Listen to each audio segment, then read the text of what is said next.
Olá pessoal, sejam bem-vindos ao canal Entre Linhas. É o momento de nós explorarmos as entrelinhas da lição da Escola Sabatina. Estamos gravando agora o 11º vídeo desse primeiro trimestre de 2020, da Batalha à Vitória.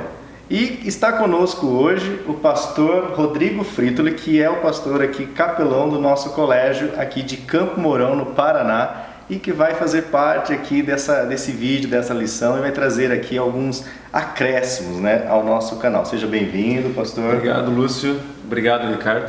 E eu me sinto numa condição nada confortável, viu, Lúcio? Porque eu estou aqui ocupando temporariamente o lugar de alguém como Alexandre, né? Que você já conhece muito bem, o camarada é fera. Mas obrigado pelo convite, viu? Não, seja bem-vindo. Pessoal, bom, das entrelinhas que nós destacamos, como sempre, nós vamos começar com palavras da Torá. E como o título sempre é um binômio, né, da batalha à vitória, então nós vamos trazer aqui as palavras em hebraico que significa batalha e que significa vitória. Também vamos falar sobre a bênção sacerdotal, que é um assunto aqui da lição de sábado, e o significado disso. Vamos falar também sobre o termo guerra prolongada e fazer a relação com o que nós conhecemos como grande conflito. Fiquem ligados. Teremos também a Tevla, que é a oração. Mais uma oração agora aqui no capítulo 10 de Daniel. Então vamos trazer esse tema novamente para você ficar ligado sobre como é essa oração de Daniel. Vamos falar sobre as expressões hebraicas para príncipe e a sua relação com o Shema. Fiquem ligados nessas entrelinhas. Vamos falar sobre os 3 toques que Daniel recebeu de um anjo e os significados, como interpretar, o príncipe de Tiro, né, e as questões hermenêuticas que podem, né, relacioná-lo a Satanás. Ou seja, será que é só ler e falar isso é Satanás? Ou existem questões hermenêuticas que nos direcionam a essa interpretação? E vamos trazer também sobre ancião do dia, vamos novamente discutir sobre isso. Então, fiquem ligados por enquanto, chama a vinheta.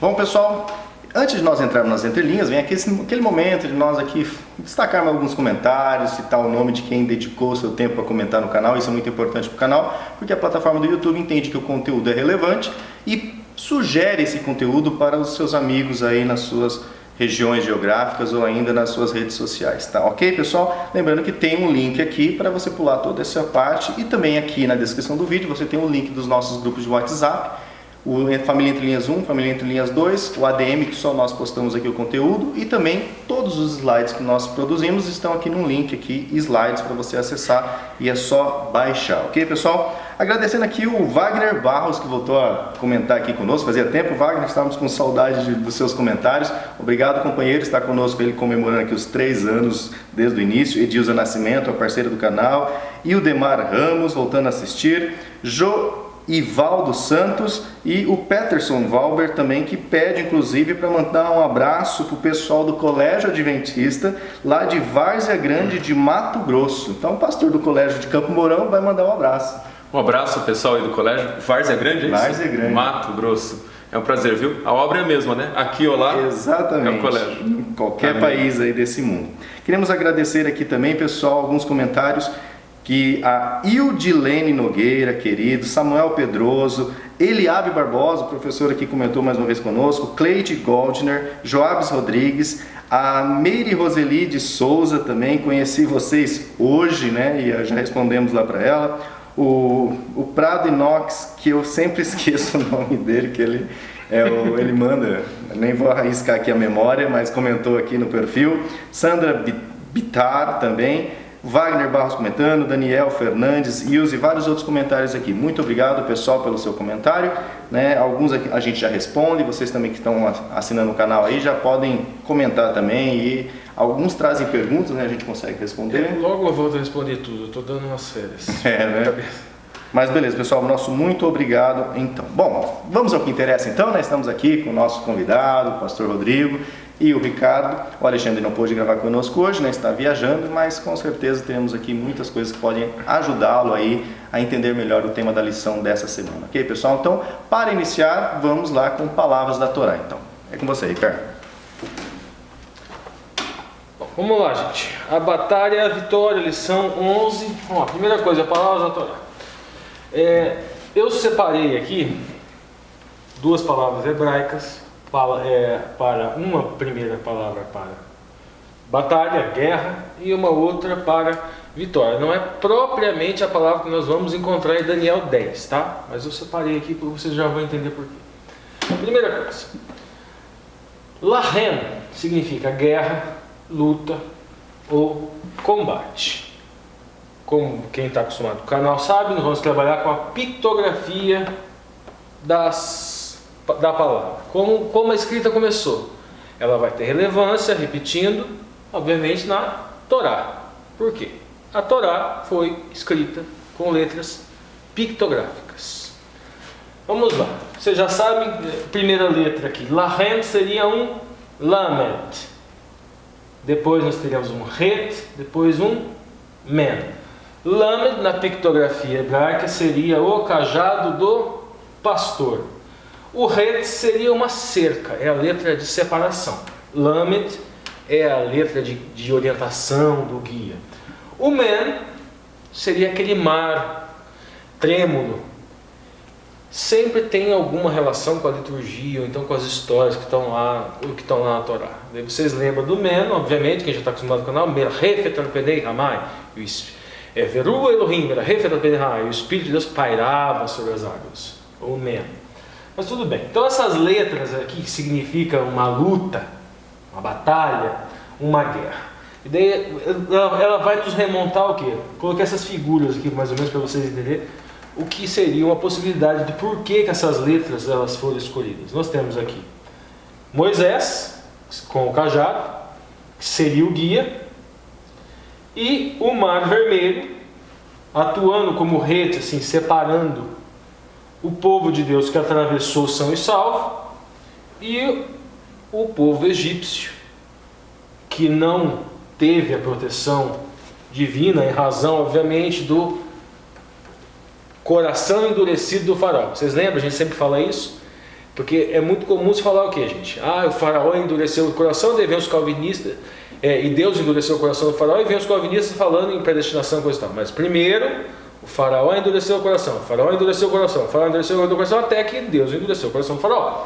Então tá, esta batalha aqui, esse mar vermelho separa a esposa, a igreja, ou seja, Israel, de um lado, que seguiu o guia nas águas, o Men aqui. Então nós temos esta luta, esse conflito entre o bem e o mal, retratado lá no Bereshit, retratado lá no Gênesis, e que nós encontramos alguns elementos que poderíamos associar com a pictografia de cada letra da palavra Lahem. Agora vamos para a próxima palavra. Essa palavra aqui é muito relevante até em função da análise cristocêntrica do livro de Daniel que nós devemos fazer. Essa palavra aqui, Teshuá, a raiz dessa palavra, ela é a mesma raiz de Yeshua. E Yeshua, vocês já sabem, vocês vão encontrar lá no Velho Testamento. Acredito eu que 60%, 70% das vezes que vocês encontrarem na língua portuguesa escrito salvação, vai estar lá escrito Yeshua.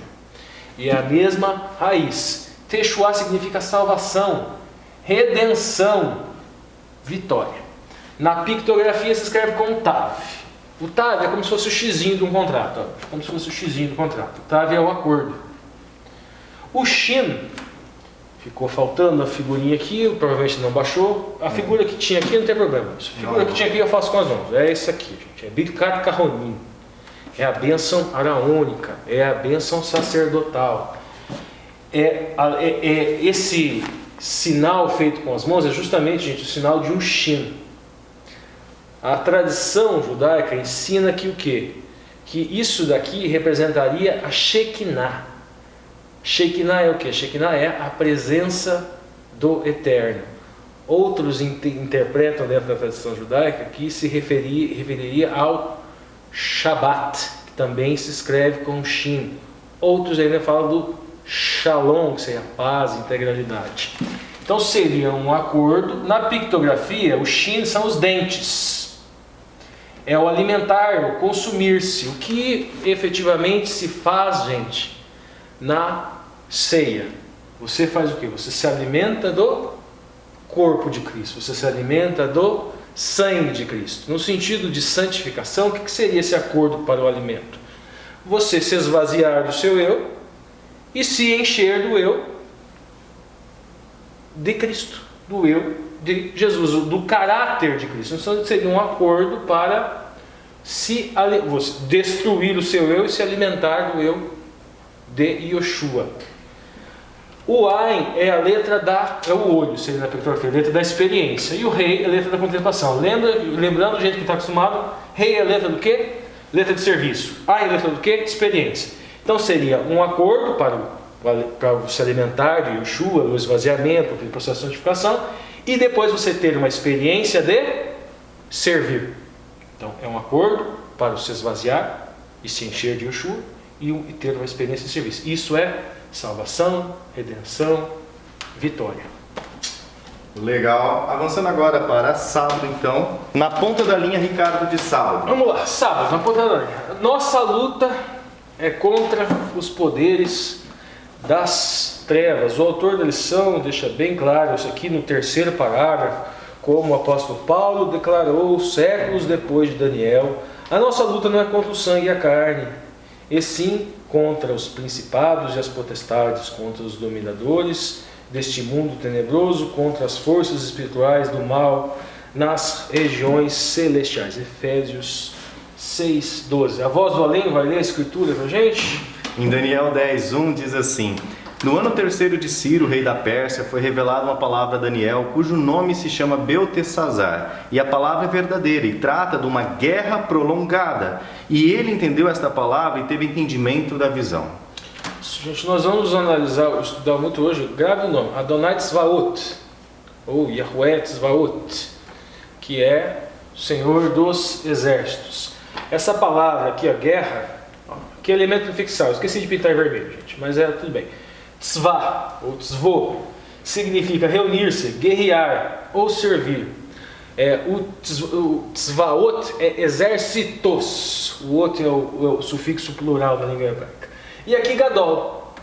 Gadol seria grande, alto, considerável, adulto, importante, poderoso, forte ou numeroso. Vocês já estão acostumados aqui no canal, a gente sempre traz a gente sabe que a língua hebraica ela tem essa variedade de significados na língua portuguesa, porque não tem como a gente trazer a conotação precisa da palavra, porque não existe uma palavra na língua portuguesa que vai trazer todas as conotações que significam Gadol. Então, a gente tem todas essas possibilidades. Então, a gente o Adventismo, principalmente, é The Great Controversy, né, da grande controvérsia, ou seja, o grande conflito, o livro da irmã White. Este grande conflito entre o bem e o mal, ele será o tema da lição dessa semana que nós vamos desenvolver. Uma outra palavra aqui que a gente encontra, Hazak, seria fortalecer, aumentar, crescer. A voz do além vai trazer o comentário de Albert Barnes e Adam Clark para a gente. Estas são as palavras de encorajamento, como abordamos para aqueles que são tímidos e medrosos. Nós os exortamos a não ceder, fazer um esforço vigoroso para enfrentar o perigo, a dificuldade ou o julgamento. Ainda temos que ler Daniel 10:19. Agora o ponto. Leia lá a voz do além, Daniel 10:19. E disse, não temas, homem muito desejado, paz seja contigo. Anima-te, sim, anima-te. E falando ele comigo, esforcei-me e disse, fala, meu Senhor, porque me confortaste. Nós vamos desenvolver isso mais para frente, especificamente, acho que quarta-feira, quando nós vamos falar dos 3 toques do anjo que foi dado. Mas primeiro eu vou falar dessa questão aqui que justamente se refere ao comentário de Adam Clark, este homem muito desejado, Ish Hamudot, uma tradução meio assim, vamos dizer, por equivalência estática, vamos dizer assim, seria homem de delícias. Mas uma equivalência dinâmica que se aproxima um pouquinho mais seria o homem, um dos homens mais, entre os mais amáveis entre os homens. Então esse era o tratamento que era dado a Daniel aqui neste texto, Daniel 10:19. Agora temos o pastor, se quiser acrescentar alguma coisa no sábado, sobre a linha. Na verdade, a Bíblia, a lição, ela está tratando desse grande conflito, que muitas vezes está mesclado e disfarçado em questões muito corriqueiras e comuns. Questões corriqueiras que não são percebidas por todos. Daniel entendeu que naquele momento o conflito que havia na mente de Ciro sobre revogar ou não o decreto que ele havia já feito, talvez alguém pudesse olhar para aquilo e entendesse que aquele era simplesmente um conflito pessoal diante de circunstâncias que concorriam com o evento ali, e que ele estava em dúvida se ele mantinha ou não uma palavra que ele havia, um decreto que ele havia dado antes. Mas Daniel não percebeu simplesmente isso. Daniel entendeu que aquele conflito era uma questão espiritual, havia um conflito espiritual entre o bem e o mal ali. E Ciro, na verdade, era o pivô desse conflito. Havia ali a intenção de Deus fazer com que ele mantivesse o decreto para que os judeus pudessem voltar e reconstruir Jerusalém, e Satanás, por outro lado, tentando dissuadi-lo para que ele voltasse atrás e interrompesse a ordem que permitia a reconstrução de Jerusalém. Quem é que percebe essa dimensão cósmica nos eventos do dia a dia? Quem é que percebe isso? Eu acredito que não é todo mundo. E não é que eu acredite, a gente percebe que nem todo mundo tem essa percepção de entender que numa situação corriqueira algo está por trás. Daniel entendeu. Eu considero aqui, e a gente vai avançar isso também, que para a pessoa ter essa percepção, ela precisa ter uma relação de permanência com Deus, é a comunhão dela com Deus. E essa habilidade de enxergar o conflito entre o bem e o mal por trás de situações corriqueiras é dado pelo Espírito Santo. A gente vai lembrar aqui que Daniel, desde jovem, quando foi trazido de Jerusalém para servir lá no palácio de Babilônia, quando Nabucodonosor ainda era rei, ele saiu de Jerusalém com uma experiência muito grande com Deus. Ele inicia o período dele em Babilônia, sempre o texto dá ênfase na vida devocional de Daniel, né? No capítulo 1, fidelidade a Deus. Capítulo 2, quando a cabeça dele estava prêmio junto com os 3 amigos, oraram a Deus. Capítulo 7, capítulo 8, capítulo 9, oração. Capítulo 10, oração. Era a vida do homem. Ele tinha uma conexão tão próxima com Deus que o Espírito Santo facilmente podia dizer para Daniel: Daniel, tem algo a mais além disso que você está vendo aí. E ele percebeu isso. E na verdade, nossa vida inteira está imerso nesse conflito invisível, mas presente e real, né? Que disfarça essa guerra através de eventos comuns. Legal, vamos avançar agora então para a lição de domingo. Tema de domingo então, novamente jejum e oração. Na ponta da linha, Ricardo. Devemos persistir nas orações, dedicar tempo a orar pelo próximo e fazer algo em concreto real. Por que eu resumi dessa maneira? Devemos persistir na oração mesmo que aparentemente não haja resposta do Eterno. Tem mais detalhes, nós vamos falar da oração um pouquinho mais para baixo. Devemos dedicar tempo a orar pelo próximo. É muito comum a gente achar que o Eterno é o gênio da lâmpada do Aladim. Ele vai atender todos os nossos pedidos. Não é bem assim. Nós vamos desenvolver mais para frente. E o último, fazer algo concreto. Não basta, gente. A gente ora e a gente fica sentado na varanda esperando Deus atender a oração, sendo que muitas vezes para essa oração ser atendida basta você se levantar e permitir que o Eterno atue em você. Mas se você não levanta, só que nós vamos ver mais para frente que o Eterno, inclusive, Ele que dá poder até para você se levantar. Então na sua oração é bom você pedir inclusive essa força para você levantar e você ir lá. Vamos lá, Daniel 10:3. Mas a gente vai desenvolver isso mais para frente. Isso aqui é só o resumo para vocês saberem onde a gente quer chegar. Vai lá, Lu, voz do além. Começando em 10:2. Naqueles dias eu, Daniel, estive triste por 3 semanas completas. Manjar desejável não comi, nem carne, nem vinho entraram na minha boca. Nem me ungi com unguento até que se cumpriram as 3 semanas. 3 semanas. Então tá, gente. Daí, por que eu coloquei aqui? Eu coloquei aqui Daniel aqui, 10:3. Tá, beleza. E coloquei agora embaixo aqui Esdras. Porque aqui tem uma questão um tanto quanto complicada. Nós começamos a explicar isso semana passada. E aqui do lado a gente colocou a evolução política e colocamos aqui os reis da Pérsia. E por quê? A história de Daniel, ela ocorre em paralelo com Esdras e Neemias, o livro de Esdras e Neemias. E há alguns problemas de casar essas duas histórias. Primeiro problema, tem um Dario Medo e, gente, tem 2 Darius Persa. Então, o que a gente já solucionou já semana passada, só recapitulando rapidamente. O Daniel da Cova dos Leões e o Daniel do próximo capítulo, ele se relacionou com o Dario Medo, que a gente já trouxe a referência aqui, que a vozolinha vai ler pra gente aqui. Dá uma lidinha, Lúcio, aqui, Joseph Benson. Joseph Benson, né? Esse Dario não era o Dario persa, sob o qual o templo foi construído, como alguns afirmam, para invalidar a credibilidade desse livro. Mas Dario Medo, que viveu no tempo de Daniel e é chamado, né, de Siachares ou Siaxares, o filho de Astíages, pelos historiadores pagãos. Sim. Ok. Embaixo também. Tem mais, né? O Carr e o Franz, em 1857 e 1878, né, que é quando eles defenderam esse ponto de vista, identificam Dario o Medo como Siaxares, né, o Siachares II, mencionado na Ciropédia de Xenofonte como sucessor de Astíages. Ele era tio de Ciro o Grande, através de Mandane, e casou sua filha com Ciro. Por não ter filhos homens, ele entregou a Média para Ciro e teria recebido a Babilônia como satrapia aos 72 anos de idade. Okay. Só que tem um outro detalhe. O Daniel também foi contemporâneo a esse Dario aqui. Tá, vamos lá. Então vamos explicar datas. Esdras 4, aí a gente encontra a fonte aqui. Edward Reis. Ele data 529 a.C.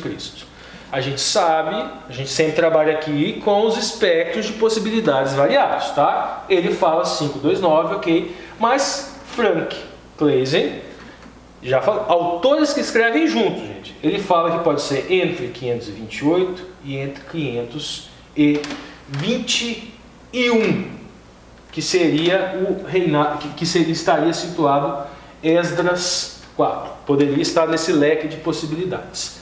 Ok. Eu separei, eu coloquei aqui, gente, olha só.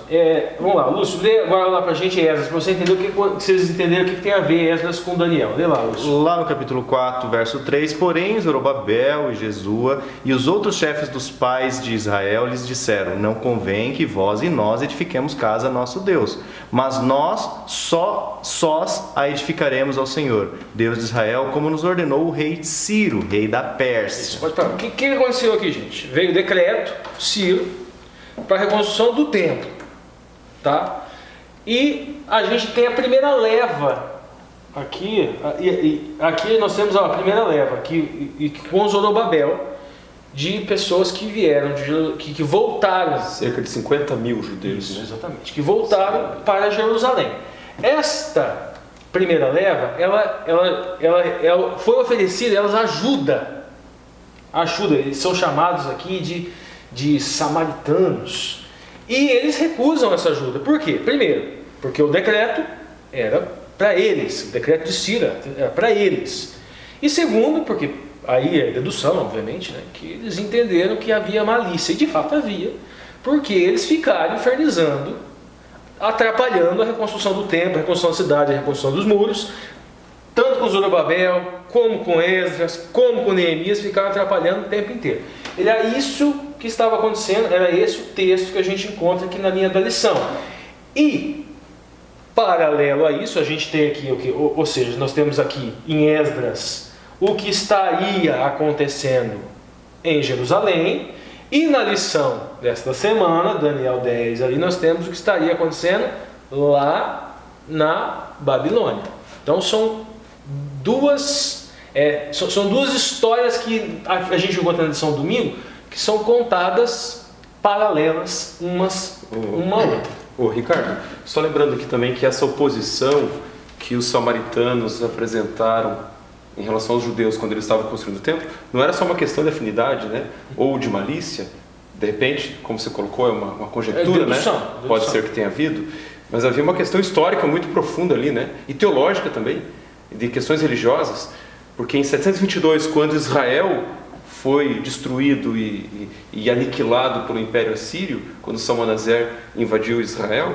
O Reino do Norte. Exatamente, as 10 tribos que ficavam ao norte, né? Era a tática dos assírios, quando invadiam uma nação, eles traziam povos de outras nações que já haviam sido conquistadas e misturavam com aquela nação que fora atacada no momento. Com isso ele evitava que o povo se unificasse outra vez, né? Então o que sobrou depois do ataque assírio a Israel em 722? Eram judeus, como antes do ataque? Não eram mais. Eram, na verdade, povos, e o livro de 2 Reis fala disso, né? Eram povos misturados, havia um sincretismo religioso. Eles adoravam ao Deus de Israel, enquanto ao mesmo tempo adoravam todas as divindades de seus países de origem, de maneira que aquilo virou uma bagunça religiosa. Os judeus do sul olharam para aquilo e falaram, não são mais nossos irmãos, como de fato em essência não eram mais. Já dá para começar antes a história, né? Quando as tribos se dividem, depois do Roboão, a idolatria já começou lá, né? Quando Jeroboão constrói os 2 templos. Exatamente. Né? Um em Efraim e o outro, um no território de Efraim e outro no território de Dan e Samaria. Isso. Dan lá ao norte e Samaria mais ao sul, perto da divisa. Um no território de Dan e outro no território de Efraim. Na verdade, a gente tem que lembrar que o ataque assírio de 622 foi o extremo da disciplina divina dentro do relacionamento quebrado da aliança de Israel com Deus, né? Então começou lá já de fato a idolatria com Jeroboão. E olha, depois que o reino se divide em norte e sul, no sul, reino de Judá, alguns reis prestaram, né? Alguns reis foram bons, outros foram ruins. No norte, nas 10 tribos que ficaram ao norte, não teve nenhum rei que prestou, né?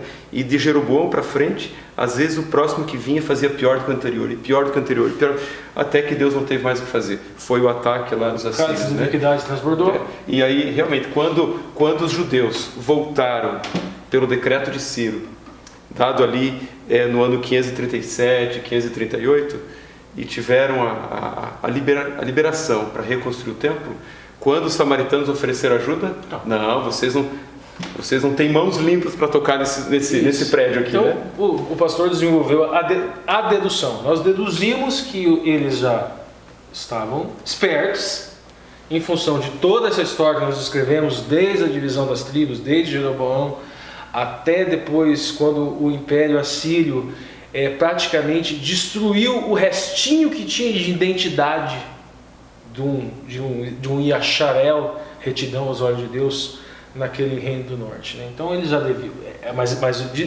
repetindo, não há base escriturística aqui para a gente afirmar isso, mas é possível criarmos deduções, que foi o que fizemos aqui agora, para que eles sabiam onde estavam pisando. Posso falar só uma coisinha? Pois não. Só um detalhe que às vezes a gente não relaciona, mas quando você vai lá para o Novo Testamento e vê o preconceito que os judeus tinham contra os samaritanos no tempo de Jesus, ao ponto de nem quererem passar por dentro do território samaritano, a história, por exemplo, de Jesus sentado ao poço de Jacó, a mulher samaritana, a dificuldade de iniciar aquele diálogo por parte dela, não por parte de Cristo, né? Ou então a própria parábola do bom samaritano, o que na cabeça de um judeu era uma contradição, né? Bom samaritano. Porque samaritano, na cabeça de um judeu, não era bom, né? Possível ser bom, né? Todo esse preconceito que chega lá no Novo Testamento vem daqui, né? Essa ideia é desenvolvida. Provavelmente pegassem aqui essa passagem até para justificar isso. Com certeza. E atacar o Messias, né? Mas veja bem, gente, nesse caso era justificável e de fato havia, a intenção deles era maléfica. Neste caso aqui. Agora vamos lá, gente, oração. Novamente, jejum e oração, né? A palavra hebraica para oração, vocês já estão cansados de saber, nós já falamos disso na semana passada, só vamos retornar porque talvez vocês precisem na classe. Tefla, prece, reza, oração. Ocorre que tefla, ela vem da raiz hebraica pelel, que significa julgar. E nós já pegamos a passagem lá na semana passada do livro de Daniel, na qual tefla é julgado no grau de verbo lehit palel, que significa julgar a si mesmo. A oração da semana passada, tefla, foi no hitpalel, julgar a si mesmo. O que significa isso? O sujeito pratica o verbo e o verbo é praticado nele. É mais ou menos, se fosse o verbo, por exemplo, matar, seria a pessoa comete suicídio, por exemplo. O verbo é praticado nele e ele também pratica o verbo, simultaneamente. Então, o que seria oração? Nós pegamos lá a passagem, nós mostramos, na semana passada, nós pegamos todo aquele capítulo e mostramos que todo o capítulo era o quê? Era um julgar a si mesmo. Oração, nós estamos conversando com um ser onisciente, um ser que sabe todas as coisas. Mas esse ser onisciente, ele sente satisfação quando nós agimos com ele com verdade. com sinceridade. Então o ato de oração, a primeira coisa do ato de oração é você se despir de falsidade e você se avaliar a si mesmo. Avaliando a si mesmo, você terá condições de seguir os próximos passos da oração. Vamos lá. O penúltimo ponto, depois o pastor vai trazer uma conjectura para a gente pensar, para a gente refletir, para a gente botar a cachola para funcionar. Primeira coisa, soro, né, o jejum. Aqui ele fala, gente, fala de que se absteve de manjares. A palavra é lahena, pão é alimento. E quando fala da carne, a palavra, o elemento prefixal aqui, ó, é bazar, é carne ou a polpa da fruta. Não é uma palavra como todas as palavras hebraicas, quase praticamente todas as palavras hebraicas do são, ela tem essa dubiedade. E o vinho é o yain. Yain, nós temos algumas expressões hebraicas para vinho, mas é uma expressão genérica que pode significar tanto o vinho novo quanto o vinho envelhecido, o vinho velho.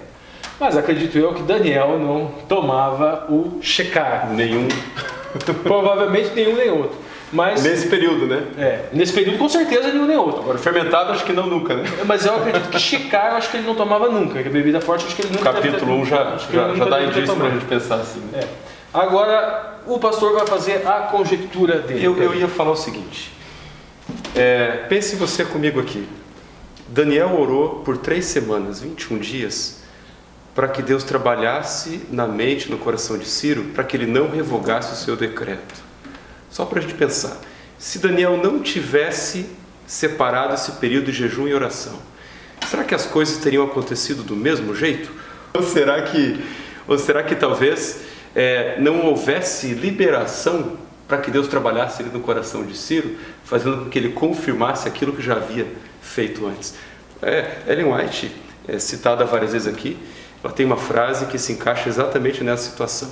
Ela diz assim, que a oração age ou move a mão de Deus de maneira que não acontecesse caso não orássemos. Ou seja, a oração faz coisas que não iriam acontecer se a gente não orasse. Por exemplo, na sua vida aí, será que as coisas aconteceriam do mesmo jeito que estão acontecendo se você orasse ou não orasse? Ou seja, os eventos do nosso dia a dia, eles não sofrem nenhuma influência da minha oração sobre eles? Eu acredito que sofrem. E eu não sei, é uma conjectura, você bem colocou no começo, não sei que desfecho teria essa história, mas eu acredito que a oração de Daniel, ela foi respondida por Deus dessa maneira, trabalhando na mente de Ciro. Quem sabe se ele não tivesse orado, a gente teria uma história reescrita de maneira diferente aqui, né? A gente, quem está acostumado com o canal, já sabe o que significa o Cará, né, gente? O livro de Levíticos é o Vaikra. Vaikra é o chamado. O Eterno, ele tem um Cará, ou seja, um chamado especial para cada um, um chamado específico para cada um. Nem todos são chamados para o martírio, nem todos são chamados para abrir o Mar Vermelho. Aí a gente associa com a emuná, que eu já expliquei para vocês aqui no canal. Emuná é fé, mas não é só fé. Emuná também significa cargo ou função. Então, quando você é chamado para uma emuná, você é chamado para um cargo ou para uma função.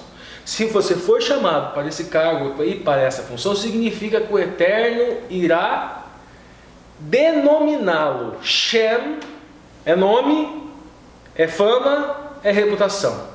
Mas você recebe o nome de quem? A fama e a reputação de quem? Do Eterno. A fama e a reputação do Envelhecido. Então você recebe um chamado, o Cará, e esse chamado é para uma emuná específica, ou seja, para uma fé, uma função específica, e você recebe a reputação do Eterno. E o Eterno, quando você recebe a reputação do Eterno, ele vai te dar o quê? Ele vai te dar avod, a capacidade para o serviço. Daniel aqui, gente, o Eterno sabia quem ele estava chamando. O Eterno, obviamente, chama a todos, mas alguns endurecem o coração. Outros endurecem o coração ao ponto do Eterno, do cálice sem cuidado de transbordar, e o Eterno endurecer o seu coração. Agora Daniel não. Daniel, ele ele aceitou o chamado, ele foi nomeado pelo Eterno, tanto é que a gente vê no livro de Daniel que raramente ele é chamado de Beltesazar, ele é chamado de Daniel. Isso não é à toa, provavelmente é uma construção poética que queira nos dar a entender justamente isso, que ele carregou durante toda a sua vida o Shem, a reputação do Eterno, do período que ele esteve na Babilônia. O Eterno o capacitou. E nós vamos ver isso hoje, nos 3 toques de Daniel. Você falando, Ricardo, de Daniel e ele que orava e trazia ali na sua função também, quase que as credenciais, né? Usando outras palavras, uma vez chamado, trazia as credenciais do Eterno e a capacitação que recebia, né? Eu lembrei, eu sei que está um pouquinho à frente da lição, mas você já comentou, eu vou voltar um pouquinho. E vamos voltar depois ainda. Avançado. Quando ele é chamado de homem muito amado, né? E é por 3 vezes, tanto no capítulo 9 e 2 vezes no capítulo 10 que estamos estudando agora, chamado de homem muito amado de Deus. Por que ele era um homem muito amado? Eu acredito que era essa relação íntima que ele tinha com Deus. Era um homem de oração. Era um homem que tinha relacionamento profundo com Deus. É verdade que Deus, ele escolhe alguns para funções específicas, como escolheu Daniel, como escolheu Moisés, cada um tem o seu chamado, né? Mas relacionamento ele quer ter com todos. Deus quer ter relacionamento com todos. E a gente se engana. Se esse tratamento que Deus... A gente se engana de pensar que esse tratamento que Deus deu a Daniel, dizendo, Daniel, você é um homem muito amado. Que o anjo Gabriel disse, Daniel, você é um homem muito amado. Que era coisa exclusiva desses homens do passado aqui.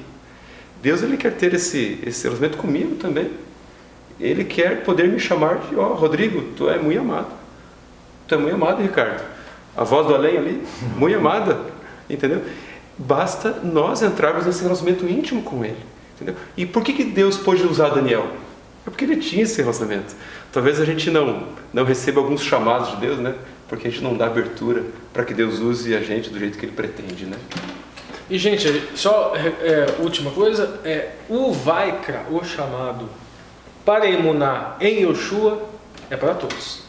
O Vaikra, o chamado para abrir mar vermelho, para martírio, às vezes para fazer chover, esse é específico para cada um. Quando a gente, recapitulando também, quando a Bíblia fala quem tem fé move montanhas, significa o quê? Significa quem tem emuná, quem foi chamado para uma função, se precisar mover uma montanha para aquela função que você foi chamado, que o Eterno chamou, você vai mover.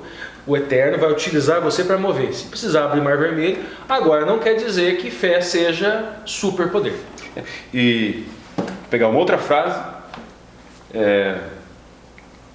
Deus, ele chama alguns, agora no contexto do Novo Testamento, né, os dons espirituais, Deus chama alguns para pastores, para mestres, e ele distribui vários dons para todos. Agora, o chamado para ser missionário, por exemplo, é para todos, né? Eu gosto de uma frase que o pastor uma vez comentou comigo.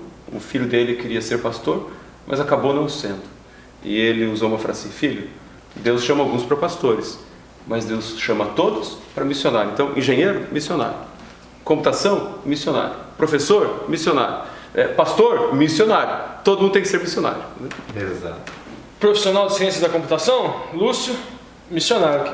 Gente, só está acontecendo esse canal porque tem um profissional de ciência da computação que aceitou o chamado de missionário. E esse chamado é teu também, viu? É para todo mundo. Não é só para o Lúcio, só para mim. Inclusive, alguns têm o equívoco, né, de pensar que, porque é pastor, no meu caso, devo trabalhar em prol dos outros, visitar, dar estudo bíblico. Isso é chamado de todo mundo, gente. Tá bom? Vamos lá. Lição de segunda-feira. Segunda-feira, uma visão do príncipe. Na ponta da linha, Ricardo. Deus está no controle da história. Simples assim. Vamos lá. Voz da Além, Daniel 10, 5. 4 e 5, 4 né? e 5. E no dia 24 do primeiro mês, eu estava à borda do grande rio Hiddekel. E levantei os meus olhos e olhei e vi um homem vestido de linho e seus lombos cingidos com ouro fino de Ufaz. Perfeito, eu já coloquei a data aqui, gente. 24, é óbvio, está escrito 24 de abril, provavelmente, lembra que nós estamos trabalhando com dados históricos. Dados históricos não são 100% perfeitos, mas acreditam que isso por volta de 24 de abril, a gente sabe que está aqui. 24 do ano 537 a.C. Lembrando os ouvintes aí que abril, que é o mês relacionado ao nosso primeiro dele lá, isso, né? é o nosso calendário, Nissan no caso. O primeiro seria Nissan. Mas vamos lá. Daniel 10:6. E o seu corpo era como turquesa, e seu rosto parecia um relâmpago, e os seus olhos como tocha de fogo, e os seus braços e seus pés como cor de bronze, assacalados, e a voz das suas palavras como a voz de uma multidão. Muitos textos bíblicos que lembram exatamente essa descrição, né? Outros textos. Comentário de Ellicott. Ellicott diz assim que sobre os 4 e 20º dia, né? Isso. Hiddekel é o nome do rio Akkadian, né? Lá conforme Gênesis 2:14. Grande rio é um epíteto, geralmente aplicado ao rio Eufrates, lá como em Gênesis 15:18. Daniel estava aqui no corpo e não apenas no espírito, como lá em Daniel 8:2. Ok, pode ler Albert Barnes que é complementar. Ele fala que isto é o tigre. O siríaco representa o Eufrates. O nome nas escrituras, no entanto, denota o tigre. Possivelmente, na época, ele poderia ter deixado de residir na corte da Babilônia e se instalado em algum lugar lá no Tigre. Ou seja, o que acontece, gente? O que esses dois estão falando aqui? Existe uma divergência com relação a onde ele estava, onde era esse rio. Se poderia ser o rio Tigre ou poderia ser o rio Eufrates. No siríaco, a representação é para o rio Eufrates, mas a interpretação que se encontra na linha tanto de Ellicott como de Albert Barnes, por exemplo, que seria o rio Tigre, que é onde ele estava. Agora a questão de quem ser um certo homem. Pode ler, Lúcio Ellicott. Ellicott diz que a aparência dessa pessoa é minuciosamente descrita, enquanto a dos anjos não é mencionada. O vestido lembra especialmente a nossa mente a roupa do sumo sacerdote, como citados nos textos. A própria pessoa se distingue cuidadosamente de Miguel, e como nós pode inferir do silêncio de Daniel, ele é distinto de Gabriel também. Ele é o mesmo homem que ficou diante de Daniel e deve ser considerado como o anjo de Deus, lá de Êxodo 32:34, ou presença de Deus, ou nome de Deus. De fato, aquele que era o Logos, ou seja, segundo Ellicott. Estamos trazendo um comentário de Ellicott, não é propriamente um autor da Igreja Adventista, e Ellicott entende que estaríamos falando do Logos, ou seja, do verbo que se fez carne e habitou entre nós. Aqui, vocês notam as características. O seu corpo era como turquesa, o seu rosto parecia relâmpago, os seus olhos como tocha de fogo. Existe uma semelhança muito grande com a descrição do livro de Apocalipse, e algumas características também similares ao Gadol Kohen, ou seja, o grande sacerdote, que nós costumamos falar na língua portuguesa, chamar na língua portuguesa de o sumo sacerdote. O Gadol Kohen, vocês sabem, é o sacerdote que matava o cordeirinho, que era o responsável pelo trabalho no templo, que era o trabalho no Mishkan Kodesh. Mais para frente nós vamos trazer as vestes sacerdotais, dar uma pincelada nelas. Vamos lá, Lúcio, comentário de John Wesley. Ainda falando sobre um certo homem, ele já afirma, muito provavelmente, Cristo, que apareceu a Daniel em vestes reais e sacerdotais e em tão grande brilho e majestade. Isso. Questões hebraicas, da língua hebraica aqui. O pastor quer comentar alguma coisa antes? Pode comentar. Concorda com o comentário de John Wesley? Que seria o Cristo? Que seria, sim. Sim. E, bom, a gente vai falar de Miguel, né? Sim, vamos falar de Miguel. É porque aqui o outro autor, ele comenta que o homem se distingue de Miguel. Mas é que tá, porque ele não é adventista. Estou falando que os dois são contraditórios, os dois se discordam aqui, né? Sim, claro. Um está falando que é Jesus. Sim. E se nós queremos que Miguel é Jesus, e vamos conversar um pouquinho mais sobre isso daqui, então o homem descrito é Miguel. Nós vamos falar de Mikael Erhad Hassarim, mas isso está nos próximos dias da semana. Isso. Só para contrapor os dois autores, claro, aqui, né? Lógico. Ele não é adventista, gente sabe, e para ele, Miguel não é o Deus Filho. Não é o Filho, não é Cristo pré-encarnado. Não. Tá? Para John Wesley, a expressão Sar seria ministro, governante, comandante, anjo, nobre ou príncipe. Já vou adiantando aqui, talvez por isso, lá no livro de Judas, nós encontramos a expressão arcanjo Miguel. Sar pode significar príncipe, mas também pode significar anjo na língua hebraica. É o arcanjo Miguel. Depois nós vamos dizer da onde surge o arque. Da onde surge não, né, gente? Da onde pode surgir o arque. A expressão, outra expressão hebraica que nós encontramos no livro de Daniel para príncipe também é Nagid. Nagid seria príncipe ou governante. Esta expressão parten nós não encontramos no livro de Daniel. É uma expressão que também significa nobre ou príncipe. Mas por que eu trouxe essa expressão aqui? Porque em razão da observação. É um título de nobreza na Babilônia e na Pérsia antiga. O Lúcio vai dar uma lidinha no comentário de Adam Clarke para a gente, a voz do além. Sobre o corpo dele também era como o berilo, né? A descrição dessa pessoa é muito parecida com a do nosso Senhor lá em Apocalipse 1, dos versos 13 ao 15. Nós vamos falar mais sobre essa questão do príncipe. Inclusive vamos falar de Micael Errat Hassarim, ou seja, Miguel. Não gosto muito dessa tradução, primeiro dos príncipes, porque na verdade a língua portuguesa, algumas conotações hebraicas são escondidas aí, e até muitas críticas à igreja adventista são feitas em razão desta tradução um pouco rasteira. Vamos lá, vamos pro próximo. Beleza? Alguma observação, pastor Rodrigo? Acho que podemos falar. Vamos voltar nos próximos. Ainda estamos na segunda-feira, vamos falar ainda sobre uma visão do príncipe e trazer aqui a entrelinha. Vamos lá, voz além. Lê pra gente Levíticos 16, o Vaikra, eu falei do Vaikra, falei do chamado, tá aqui o Vaikra. Levíticos 16, 4. Vestirá ele a túnica santa de linho e terá ceroulas de linho sobre a sua carne, e cingir-se-á com um cinto de linho e se cobrirá com uma mitra de linho. Estes são vestidos santos, por isso banhará sua carne na água e os vestirá. Essa expressão hebraica que aparece aqui para linho, gente, é bat. Tem o vad aqui, porque o bet ele tem som de B e tem som de V. Significa fazenda, tecido, pano, tela, vara, estaca, ramo, galho, porção, parte, ficção e invenção. O pastor vai dar uma lidinha para a gente, está aqui, ó, veste sacerdotal, o Lúcio vai dar uma focada, o pastor vai dar uma mostrada para a gente aqui, estão os nomes que servem aqui. Mitra era a parte da indumentária aqui sobre a cabeça, a pedra de ônix, aqui era o linho tumim, né? O éfode, o peitoral. Você quer que eu leia todos os detalhes? Sim.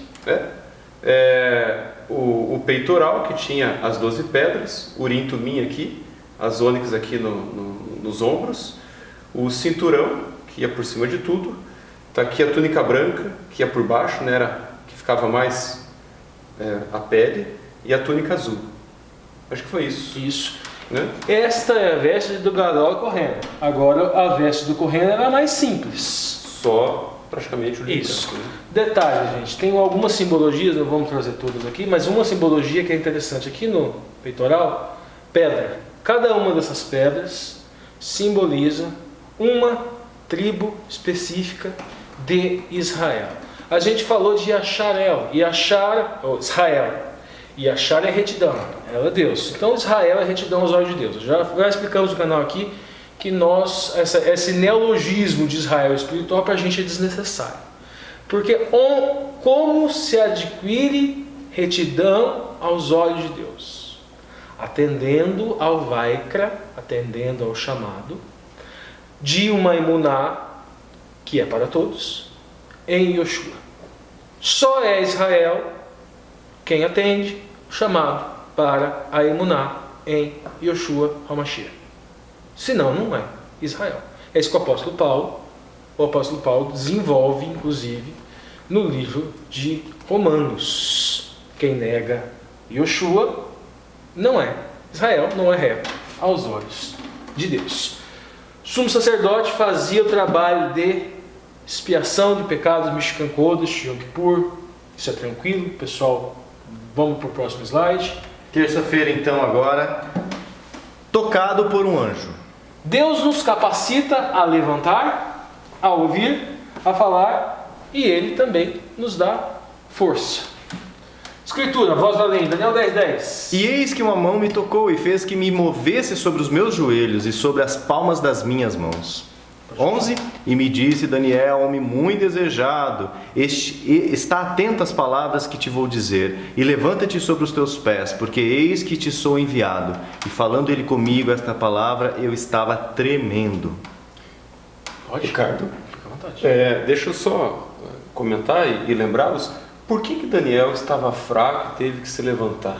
Porque nos nossos comentários, não mencionamos, ele estava ali às margens do rio, teve a visão do homem que cremos ser Jesus, aí agora de repente ele precisa ser fortalecido, tem que ser levantado do chão. O que aconteceu com ele ali, vendo o Filho do Homem, né? Ou vendo Jesus, vendo Miguel, né? O que aconteceu com ele? E tem o detalhe que nós falamos no dia anterior.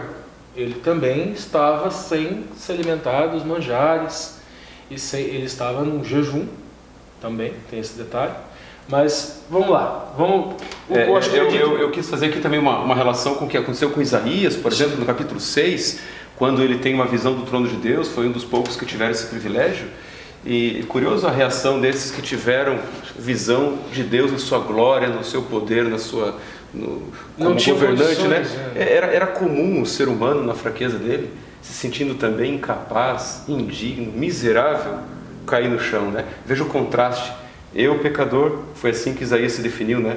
Eu sou um homem pecador, habito no meio de um povo com impuros lábios. Quem sou eu para estar aqui na presença do Eterno? E Daniel, ele, além do cansaço, da fraqueza, da debilidade física pelo jejum que estava fazendo, mas há também a questão dele, pecador, diante daquela figura majestosa. Então, mas aqui há também esse contraponto, não só físico quanto espiritual. Veja bem, nós falamos, teve no grau rito paleo, ou seja, estava julgando a si mesmo. Para julgar a si mesmo, com melhor condição, ele estava em um período de jejum. O jejum causa uma fraqueza física.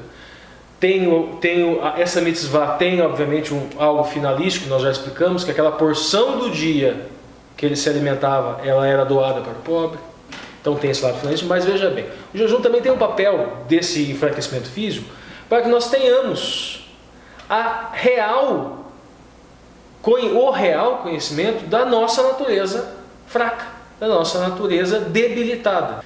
Então, gente, essa fragilidade física, ela foi de caso pensado, para poder alcançar uma real compreensão da debilidade humana frente a esse grande conflito.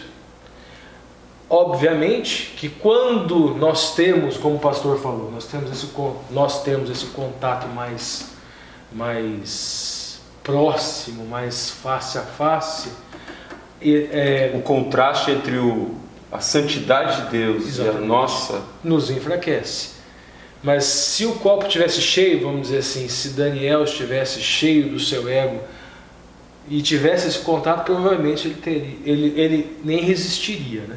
Acredito eu que não restaria vivo se não tivesse passado por todo esse processo de esvaziamento físico, esvaziamento espiritual, de buscar o jejum, buscar a oração, buscar a compreensão de sua verdadeira condição de dependência.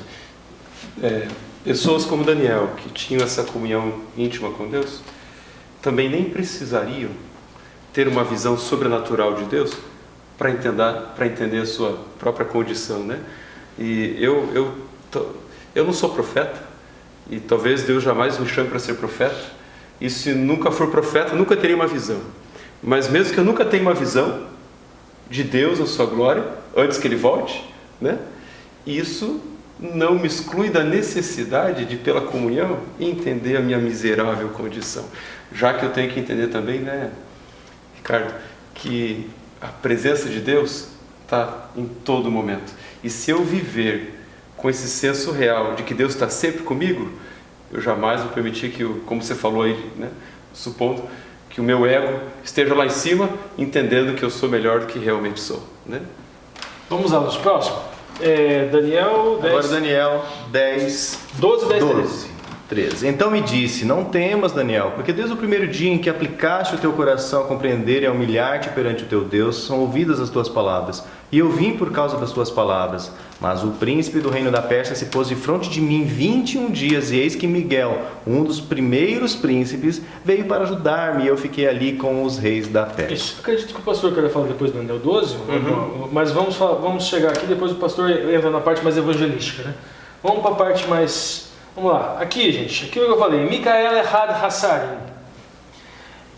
Esta expressão aqui, Mikael, uma expressão hebraica, é uma pergunta retórica, quem é como Deus, ou alguns traduzem como ninguém é como Deus.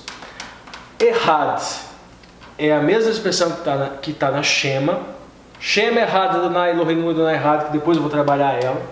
E Hassarim, elemento prefixal, aqui seria o Sar, o príncipe, elemento prefixal, questão do plural. O que acontece? Muitos pegam esta passagem para dizer que não há como Miguel ser Jesus, porque aqui fala primeiro dos príncipes, inclusive é esta a tradução, um dos primeiros príncipes. Então quer dizer que existem outros primeiros príncipes? Como que seria, então seria Deus o Filho? Como que seria Jesus? E pega, inclusive, não, mas olha aqui, mas ainda fala aqui, outros príncipes, aqui, fala, mas o príncipe do reino da Pérsia, e utiliza a mesma expressão, serim. Só que o que acontece? Na língua hebraica, vocês já sabem, a gente sempre traz aqui, as expressões hebraicas elas carregam conotações que a gente não consegue escolher uma única palavra na língua portuguesa para carregar todas as conotações.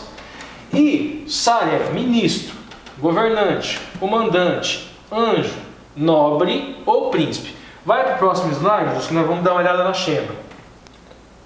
Pronto, aqui está a Shema. Shema, Israel, Yahweh, né, Yud Hei Vav Hei, Adonai, Eloheinu, Adonai, Errad. Essa palavrinha aqui, ó, Errad.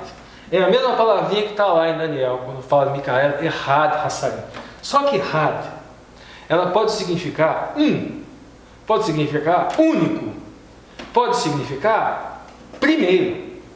Aí o antitrinitariano pega aqui e vem e lê a Shema. Não, nosso Deus, errado significa único, errado pode significar primeiro também, tá, gente?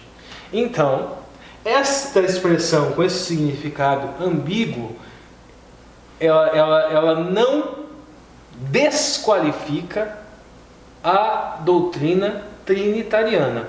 Até porque a doutrina trinitariana mais adequada não fala em três deuses. É um Deus em três pessoas. Mas vamos voltar lá. Já falamos que lá na Shema nós encontramos o errado. E aqui, aqueles que gostam de atacar a doutrina adventista falam que errado significa único.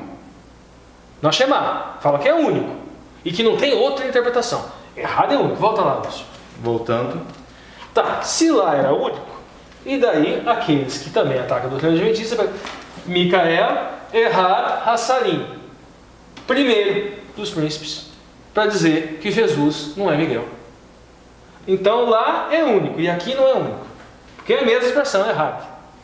Então se a gente fosse ler como único, a gente leria como? Dá uma olhadinha lá, voz além. Seria, e eis que Miguel, o único príncipe, veio para ajudar-me. Mas como o único dos príncipes? Sendo que aqui nós encontramos outro príncipe, aqui fala do rei da Pérsia.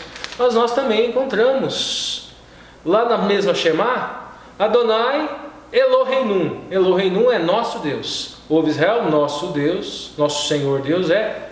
E nós vemos Elohim lá, único. E Elohim é uma palavra que também é aplicada a outros deuses. E a mesma Bíblia diz que esses outros deuses são nada. Nada. Eles não existem. Ou seja, nós encontramos uma palavra aplicando a deuses pagãos e que no contexto nós encontramos que esses deuses pagãos não são nada. Poderia ser aqui justamente uma forma de passar a informação de que este príncipe aqui era o príncipe da Pérsia, mas não era o único e verdadeiro príncipe, o errado. Este outro ponto aqui, vamos lá, Ericot, dá uma olhadinha pra gente, Lúcio. Ele vai dizer que, mas a revelação aponta que, à medida que os seres espirituais realizam o propósito de Deus no mundo natural e no mundo moral, então também fazem no mundo político. A partir desse capítulo, não só aprendemos que Israel tinha um campeão espiritual para protegê-la em sua vida nacional e para assistir sobre os seus interesses, mas também que os poderes opostos a Israel tinham seus príncipes ou salvadores, que eram antagonistas daqueles que vigiavam a Israel. Os príncipes dos poderes pagãos são demônios, de acordo com 1 Coríntios 10:20, segundo Ellicott. Adam Clarke, pode ler. Adam Clarke fala que Gabriel, que fala, não deixou Círios até Michael vir tomar seu lugar. Michael, aquele que é como Deus, às vezes parece significar um Messias, outras vezes o mais alto ou principal arcanjo.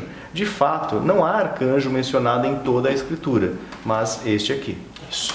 Esse errado aqui, eu trouxe aquela primeira visão, agora esse errado aqui talvez também possa ser, e essa interpretação acredito que eu gosto e batizo mais com ela, que deste errades surgiria o correspondente arque, porque sarim, nós já falamos, significa príncipe, ou significa também anjo.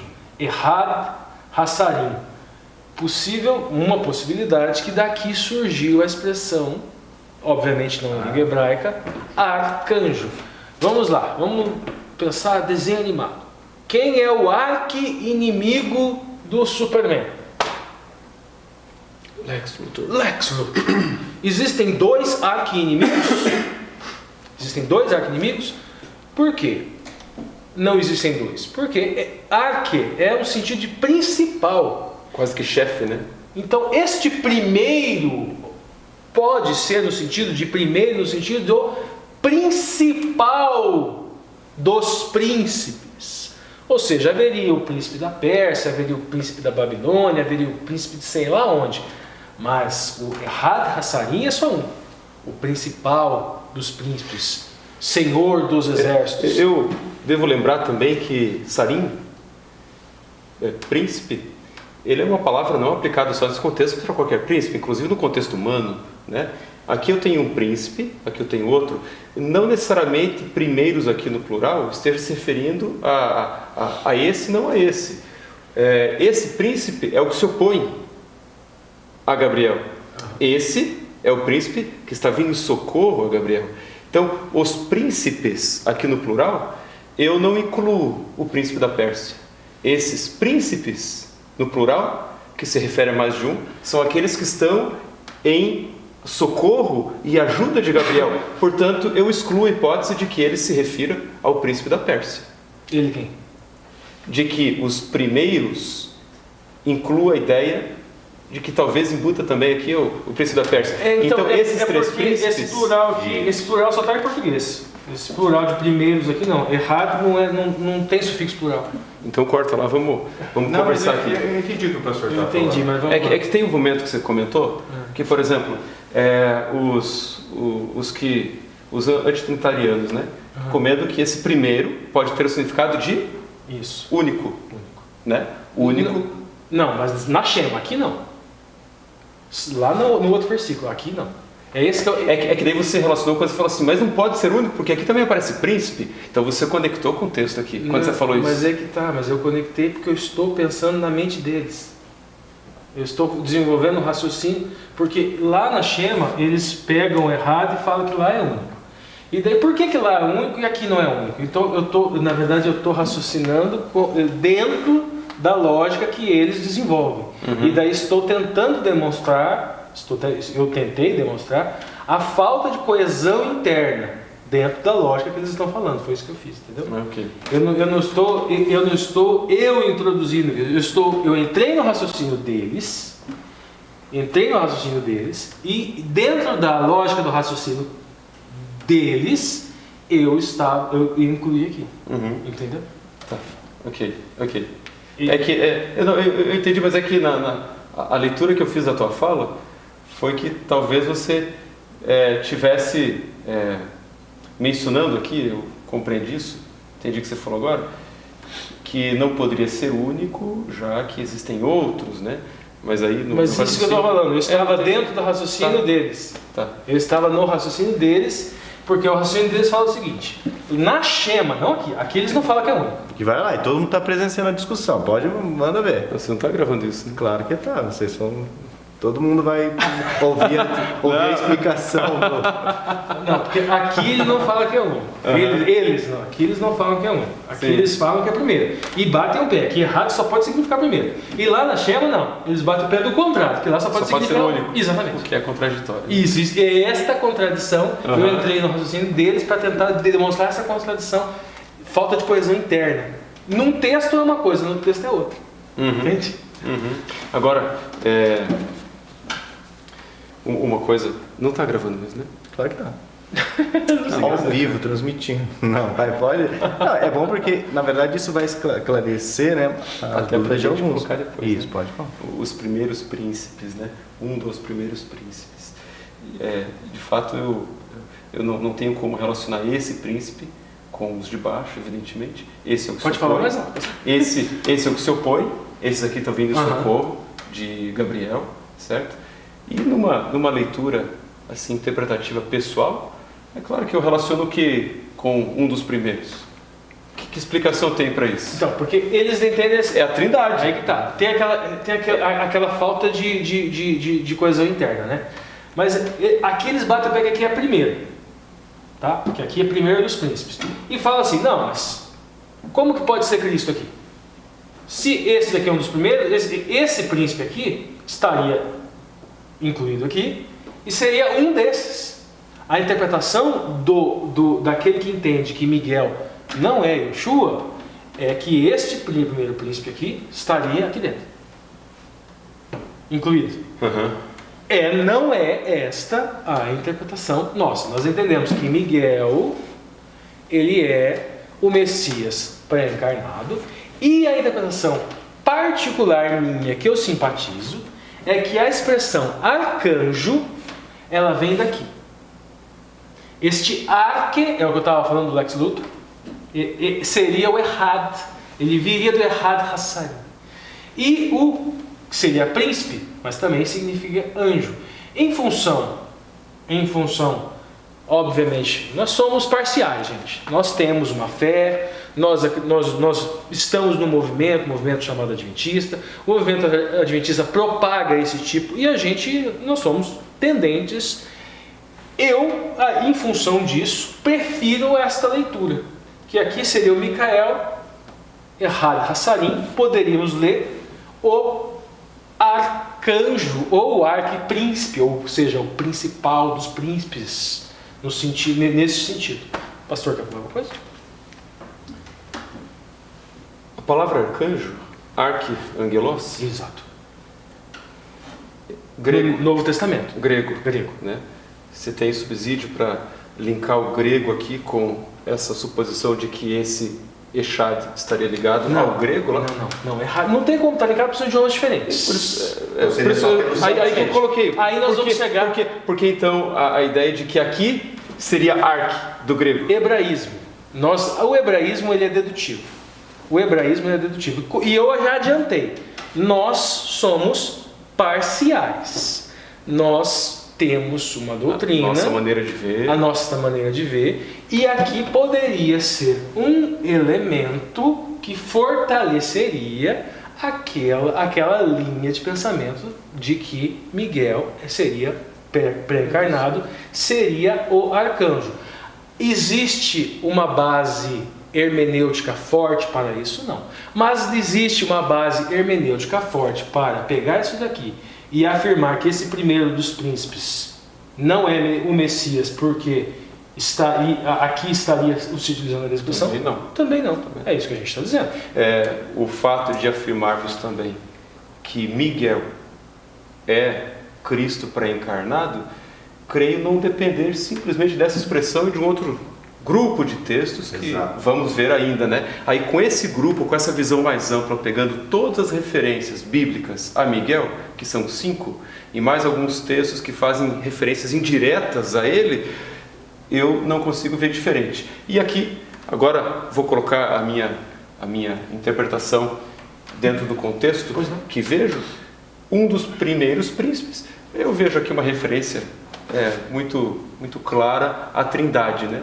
Crendo, e agora também entendo que a visão da Trindade que mais se adequa dentro daquilo que consigo entender da Bíblia, embora falar da Trindade é de fato falar daquilo que a gente não pode compreender completamente, senão só um pouquinho, ou o suficiente para aceitar, né? Que de fato a Trindade representa 3 personalidades distintas e diferentes. Mas temos também que ter a sinceridade, não há base hermenêutica forte para falar de Trindade aqui. Sim, mas dentro da expressão um dos primeiros príncipes, né? Aqueles que vêm em socorro e que só ele pode ajudar Gabriel e ninguém mais, né? Então, eu relaciono aqui com a Trindade e aquele conceito de Trindade de 3 personalidades distintas, diferentes, os 3 eternos, oniscientes, onipresentes, onipotentes, sendo um único Deus. E que de tão próximos como trabalham, tão harmoniosamente como se dividem nas suas funções, né? Pai, Filho e Espírito Santo, a Bíblia olha e diz, é um só, né? Aqui é um deles, o Filho, né? Que veio em socorro de Gabriel. Tem mais... Próximo slide? Adam Clark, já lemos, né? Já. Foi tudo. Então, avançando agora, só pulando esse aqui, ainda na terça-feira, nós temos mais Daniel 10 aqui. Pode ler, Lúcio. E eis que uma mão me tocou, é o toque do anjo, né? E fez que me movesse sobre os meus joelhos e sobre as palmas das minhas mãos, como eu já li. E eis que uma como semelhante de filho do homem me tocou os lábios. Então abri a minha boca e falei, e disse àquele que estava diante de mim, Senhor meu, por causa da visão sobrevieram-me dores, e não me ficou força alguma. E vamos ver Daniel agora 10, 18. E uma, como semelhança de um homem, me tocou outra vez e me confortou. Então temos os toques aí. Os 3, né? Os 3 toques. 3. Tá aqui os detalhes, gente. O primeiro toque, o autor da lição desenvolve isso, fez ficar em pé e ouvir. O segundo toque o habilitou a falar. O terceiro toque lhe trouxe força. A expressão hebraica nagar, tocar, apalpar, atingir, afetar.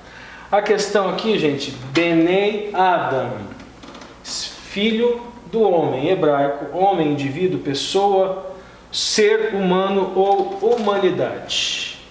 Vamos para a quarta-feira. Legal. Em quarta-feira temos como tema um grande conflito. Na ponta da linha, Ricardo. Existe um conflito espiritual entre o céu e a terra. Voz no além, Daniel 10, 20. 10, 20 diz assim, e disse, sabes por que eu vim até ti? Eu tornarei a pelejar contra o príncipe dos persas, e saindo eu, eis que virá o príncipe da Grécia. Mas eu te declararei o que está escrito na escritura da verdade, e ninguém há que se esforce comigo contra aqueles, a não ser Miguel, vosso príncipe. Filho do homem, desculpa, aqui é Ezequiel, pode, Daniel. Bom, vamos lá, gente. A gente aqui, mais 2 expressões aqui. Primeira expressão, Sar e Avan, seria príncipe da Grécia. E o vosso príncipe, Micael, Sar-Herem. A expressão hebraica aqui que a gente encontra Ezequiel 28, 2, porque o autor da lição ele vai também trabalhar aqui na quarta-feira, ele vai dizer que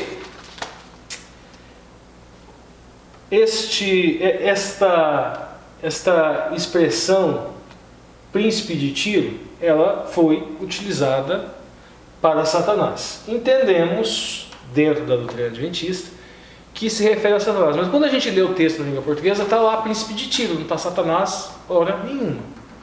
Será que tem algum tipo de base hermenêutica para a gente falar que é Satanás? Será que existe alguma possibilidade disso? E existe. A expressão tsar, ela significa inimigo, rival ou rocha.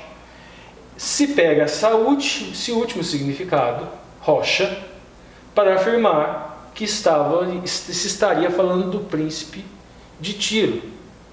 E exclusivamente do príncipe de Tiro, e não de Satanás. Agora, é possível se pegar essa expressão inimigo. Então nós teríamos aqui em Ezequiel o quê? O príncipe inimigo. Então, existe esta possibilidade interpretativa. Quem tem um pouquinho de familiaridade com o texto semita, sabe que o texto semita ele é escrito muitas vezes para ter 2 significados. Esta divisão na igreja, já falamos isso semana retrasada, entre legalistas e não legalistas, ela só existe em razão do texto ter sido traduzido na língua portuguesa. Aí o legalista pega todos aqueles textos que tem mandamento, olha aqui mandamento, em português. Aí o não legalista, vamos dizer assim, pega todos os textos que falam de misericórdia e compaixão, olha aqui, misericórdia, compaixão, misericórdia, compaixão, misericórdia, compaixão. E mitzvah significa mandamento, ok? Mas mitzvah também significa ato de compaixão. Aí o legalista pega todos os textos que falam sobre justiça. Olha aqui, justiça, justiça, justiça. Aí o não legalista pega todos os textos de caridade, caridade. E tzedakah é ato de justiça e é ato de caridade. E não é a única palavra, são outras tantas palavras que são que o texto semita é justamente para ter essas duas conotações. Então, aqui a interpretação que eu entendo é que este príncipe de Tiro poderia perfeitamente se aplicar ao príncipe de Tiro, literalmente, sendo, agora trazendo o neologismo, obviamente saindo do texto hebraico, um arquétipo de Satanás. Porque as características que seguem no texto Ezequiel 28:2 não se aplicam exclusivamente ao príncipe de Tiro. Não dá para o príncipe de Tiro estar no Éden. Não teria condições. Então, em razão disso, acredito que essa estrutura poética semítica que trabalha com esta ambiguidade, ela nos permite trabalhar com aquilo que o neologismo doutrinário adventista chama de arquétipos. E a gente vê isso ao longo da vida inteira. O Cristo é o segundo Adão. E podemos ver aqui. Pastor, quer falar alguma coisa? Não, o texto tem esses dois significados mesmo, né? O de Ezequiel. Ele se refere a Tiro, e quando você lê o texto, ele está falando ali do orgulho e da soberba do rei. Mas é quando você chega nessa parte realmente de que andavas no Éden, no brilho das pedras andava, né? Era perfeito teus caminhos, até que se achou iniquidade em ti. Então ali claramente a gente percebe que o texto ele tira o foco agora do rei de Tiro literal, né? E agora passa a descrever o rei de Tiro no sentido espiritual, aquele que se opõe a Deus, Satanás. Aqui nós vemos agora aquele grande conflito, o pastor já até adiantou um pouco no começo. Lê agora Dan Clark, Lúcio. Adam Clarke para lutar com o rei da Pérsia, para remover todos os escrúpulos de Ciro e para exercitá-lo a fazer tudo o que Deus o designa para a restauração do meu povo e a reconstrução da cidade e templo de Jerusalém. Nada menos que uma agência sobrenatural na mente de Ciro pode explicar seu decreto em favor dos judeus. Ele não tinha inclinação natural nem política para isso, e sua relutância em obedecer aos movimentos celestes é aqui representada como uma luta entre ele e o anjo. Pode escolher o próximo. Pode falar. Deixa eu só falar uma coisa. Fica à vontade. Eu questiono um pouquinho a frase do autor aqui, De Adam Clarke, né? Porque não parece nesse texto que Ciro não tinha opção. Parece que Adam Clarke aqui tira de Ciro a própria liberdade dele, dizendo assim, olha, não era por sua inclinação natural, nem política, como se Deus tivesse de alguma forma forçado ele a fazer aquilo, né? Como é que a gente... Bom, claro que eu discordo do autor. Então, eu acho que eu entendi um pouco diferente o que ele está querendo dizer aqui.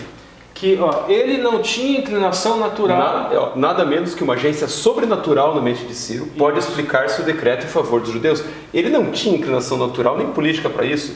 E sua relutância em obedecer aos movimentos celestes é aqui representada como uma luta entre ele e o anjo. Então, eu entendi um pouco diferente do que ele quis dizer. Eu entendi que foi, no caso, Ciro por si só não faria aquilo se não fosse a intervenção do Eterno. Eu entendi assim o que Adam Clarke quis dizer. Que por si, um persa, nunca ouviu falar do Eterno, nunca leu a Torá, a lei enquanto instrução, nunca deve ter ido no Mishkan Kodesh fazer expiação de pecados, foi ensinado uma cultura pagã. É que Deus trabalha com vários agentes, né? Com vários expedientes. Quando Ciro chega em Babilônia, ele entra em contato com o quê? Com Daniel. E com as escrituras que nominavam ele como agente que depois libertaria o povo. Então, eu creio que Deus trabalha de todas as maneiras e foi uma questão também racional ali. Ciro era jovem, inteligente, e ele se surpreendeu com o fato de que o nome dele havia sido mencionado pela profecia hebraica muito antes dele nascer. E ele agora se vê na função... Isso pode ser o Eterno agindo. Isso, né? Exatamente. Mas não apenas no coração dele aqui como algo sobrenatural, mas a vontade dele estava ali, né? Foi a vontade dele. Sim, Deus não excluiu a vontade dele em nenhum momento. Eu só acho que Adam Clarke não quer dizer isso. Ok. Eu acho que ele não quer dizer, mas tudo bem. Vamos lá, vamos seguir. Continua, Adam Clarke. Lúcio. Mas quem era esse príncipe de Tíros, então? Né? Alguns pensam que Hirã, alguns sim, alguns o diabo, outros o Itobal. Com quem a cronologia e as circunstâncias melhor concordam? Então, segundo ele, é Itobal. Pode ler. Joseph Benson já diz que, como o anjo do mal que sob o Deus deste mundo preside a Pérsia, ou melhor, com o atual príncipe governante da Pérsia, se Cambises ou qualquer outra pessoa então confiava o poder principal, cujo desígnios contra os judeus este anjo era empregado em contrabalançar e continuaria a neutralizar, como também os de todo o futuro príncipe da Pérsia, aquele reino até que seja derrubado pelos gregos. Beleza, vamos para quinta-feira? O pastor quer arrematar alguma coisa sobre o grande conflito? Não, acho que o que mencionamos no início, né? Que Deus de fato nos ajude a entender que mesmo nas situações mais comuns da vida, que mesmo naquelas situações que parecem tão sem implicações, mas sempre há um conflito. E esse conflito cósmico, ele está em tudo que acontece ao nosso redor. Pelo menos é assim que eu enxergo, e eu posso dizer que a Igreja Adventista enxerga assim também, né? É esse conflito entre o bem e o mal, e que luta pela minha salvação e pela minha perdição. Vamos para a quinta então. Um príncipe vitorioso, na ponta da linha, Ricardo. Devemos tornar a promessa de vitória uma experiência em nossa vida cristã. Lê a escritura para a gente, Lúcio. Judas 1,9 diz: Mas o arcanjo Miguel, quando contendia com o diabo e disputava a respeito do corpo de Moisés, não ousou pronunciar juízo de maldição contra ele, mas disse: O Senhor te repreenda. Isso. A gente encontra essa expressão grega aqui, arque. Arque, pastor Ângelos, o pastor já falou, no sentido de principal. Na língua hebraica, a expressão errad, ela pode ser primeiro, mas ela também pode carregar essa conotação de primeiro no sentido de principal. Nós falamos que sar, os sares, pode significar príncipe ou também pode significar anjo. Nós vemos então uma correlação dos dois significados. São línguas completamente diferentes. Não tem como você dizer que de uma palavra vem a outra. São povos diferentes. Essa relação não existe em nenhuma palavra da língua hebraica com nenhuma palavra da língua grega. Como não existe, ela só é possível nas línguas que têm um tronco comum. Por exemplo, as línguas latinas. Então você pode fazer isso com português, francês, italiano, espanhol.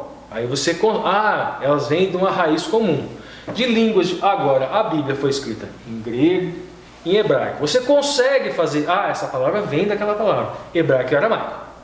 A gente já fez várias vezes com várias palavras aqui, alguns textos do aramaico. Hebraico e aramaico, porque vem do mesmo tronco semítico.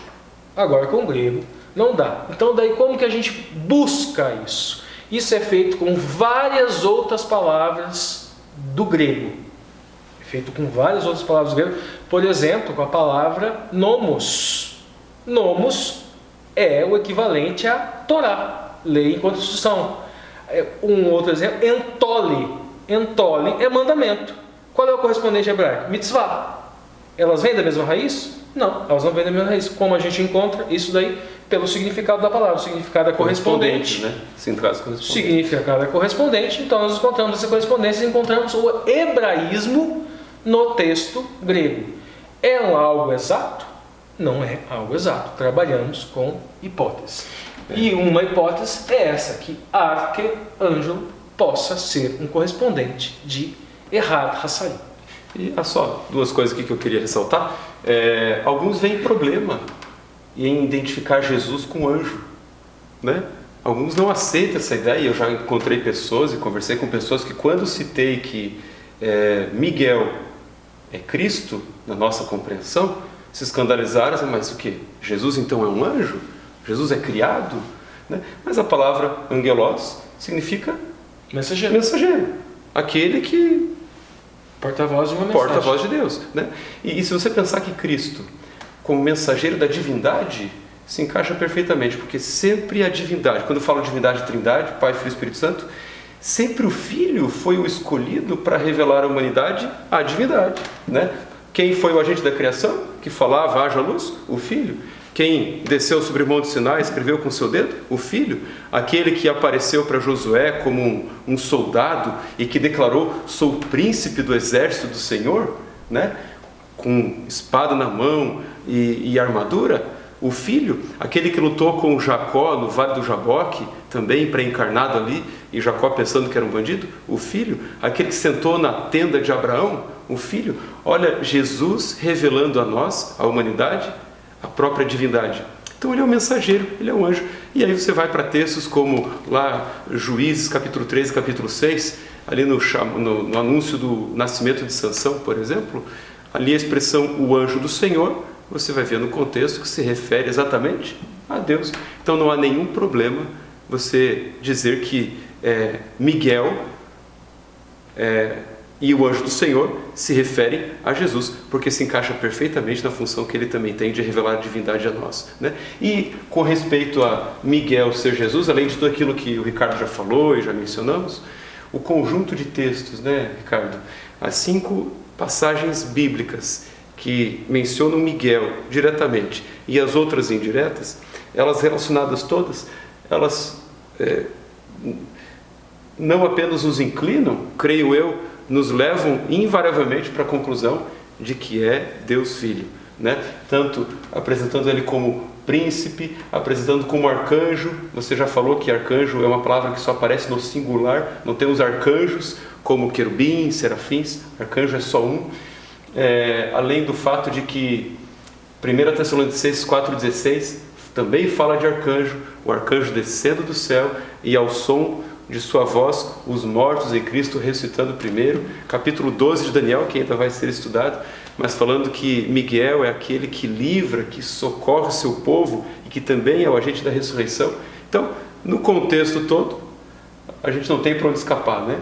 E ainda cito lá Êxodo capítulo 3, se não me engano, na sarça ardente, quando Moisés tem um encontro com o Senhor, ali dá para a gente fazer relação com o príncipe lá que aparece para Josué, porque a ordem dada aos personagens é a mesma, né? É dito para Moisés: tira a sandália dos teus pés, porque o lugar é santo. Aí quando o soldado aparece para Josué, mesma coisa, tira as sandálias dos pés, porque o lugar em que você está é santo. Relacionando tudo isso, conectando esses versos, não tem por onde escapar, né? Miguel, filho de Deus. O Lúcio vai voltar e o pastor vai fazer na parte de quinta-feira, no final. O Lúcio volta, que eu já vou pedir para o pastor fazer.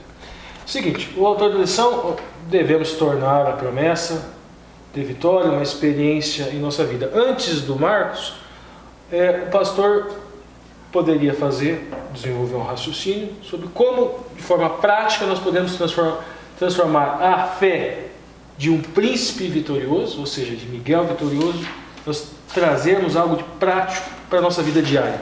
Lúcio, volta. Eu gosto de pensar na figura de Miguel, Jesus. Ele que aparece de uma maneira completamente diferente daquilo que a gente está acostumado a pensar, né? No Jesus manso, humilde, voz suave, e ele sempre é assim.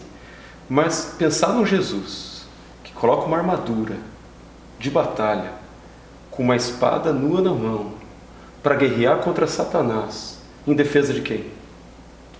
Em minha defesa.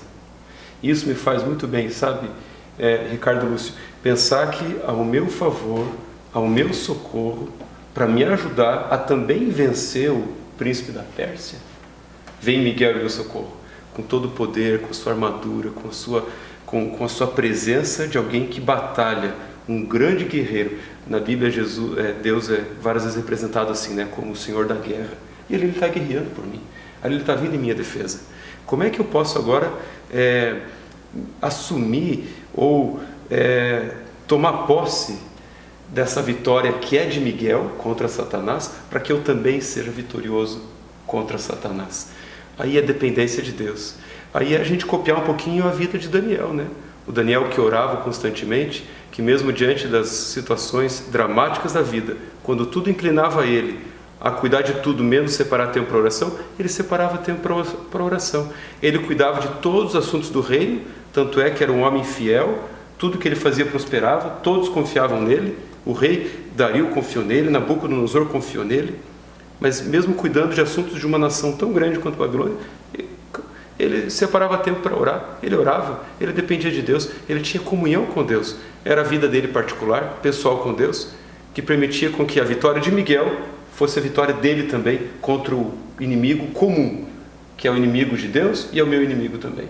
Nesse grande conflito, querido amigo que está ouvindo aí, a gente não tem como vencer de outra maneira, a não ser dependendo de Cristo, em comunhão com Ele e tomando parte nessa guerra ao lado dele. É só assim que a gente vence. Gostaria de agradecer aqui a presença do pastor Rodrigo Frittli conosco aqui, que o pastor tem à disposição na agenda para estar conosco mais vezes aqui, ok? Eu acho que não é nem disposição na agenda, acho que é coragem para voltar depois dessa Sabatinada. Não é nem sabatinada, a gente está aqui desde que nós somos... Agora já vai ser meia-noite, 5 para meia-noite, né? Verdade. E tem que trabalhar amanhã às 6 horas, mas tudo bem. Mas eu agradeço o convite, viu? Eu nunca tinha participado de um canal que abordasse a lição dessa maneira, e a gente também aprende muito, né? E se houver outras oportunidades, a gente vai estar aí participando e aprendendo, crescendo junto também, né? Estamos aqui para ganhar com a experiência que você já tem assumido nos 3 anos, né? 3 anos. 3 anos de canal. Legal. Pastor, pedimos então que o senhor encerre esse vídeo com uma oração. Vamos orar então? Senhor Deus e Pai, obrigado pela promessa de vitória nesse grande conflito. Como vimos, teu filho Miguel, aquele que batalha contra os poderes do mal, batalha pela nossa defesa, batalha pela nossa salvação. E se estivermos ao lado dele, em comunhão com ele, como Daniel tinha a experiência dele, certamente seremos vitoriosos. Se alguém que está nos ouvindo, Pai, tem lutado contra alguma falha pessoal, contra algum pecado, contra alguma debilidade, e tem a impressão de que não será possível vencer, que ele se lembre que o que falta é apego a Jesus, comunhão com Ele. Esse é o nosso segredo. E que assim o Senhor dê vitória a todos nós, contra Satanás, a todo momento, até que um dia possamos ver Miguel, frente a frente, descendo do céu para nos resgatar. Fica conosco, derrama Tuas bênçãos conforme precisamos e nos prepara e nos proteja até o próximo encontro.